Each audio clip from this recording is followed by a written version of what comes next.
प्रिय भक्त इस कथा को सुन रहे हो तो पूरा सुने। भगवान शिव का अनादर न करें, ये केवल एक कहानी नहीं है।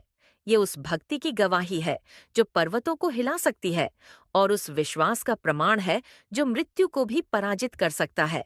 अगर आपने इसे अंत तक सुना तो आपका हृदय शिव की भक्ति से भर जाएगा, आपकी आंखें नम हो सकती हैं और आप अपने जीवन को एक नए दृष्टिकोण से देखने लगेंगे।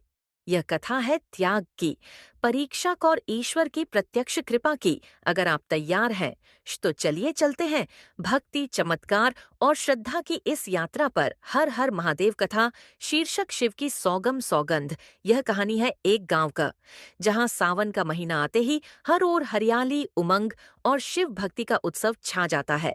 हर सोमवार को शिव मंदिर में विशेष पूजा होती है और श्रद्धालु जल चढ़ाने दूर दराज से आते हैं।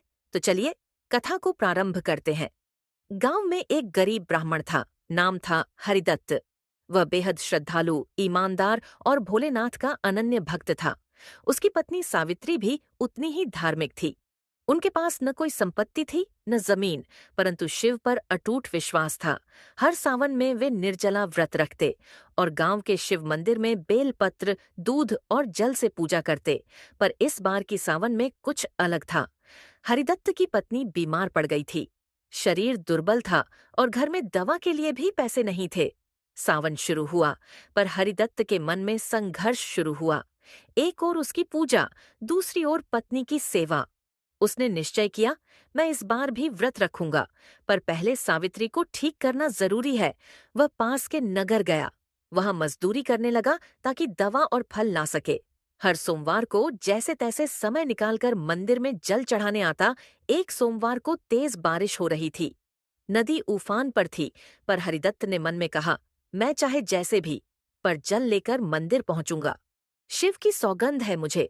वह जैसे ही नदी पार करने लगा, पानी का बहाव तेज हो गया। हरिदत्त बहने ही वाला था कि तभी एक बूढ़ा साधु वहां प्रकट हुआ। उसने उसे बचाया और कहा, बेटा, ये कैसी जिद है? हरिदत्त ने कहा, बाबा, यह शिव की सौगंध है, मैं व्रत नहीं तोड़ सकता। मेरी पत्नी बीमार है, पर मैं अपनी भक्ति में कमी नहीं आने दूंगा। साधु मुस्कुराया और बोला, तू शिव की सौगंध ले चुका है तो शिव तुझे निराश नहीं करेंगे। जा, मंदिर जा, लेकिन याद रखना, सच्ची भक्ति सेवा में होती है। शिवलिंग से रोशनी निकली।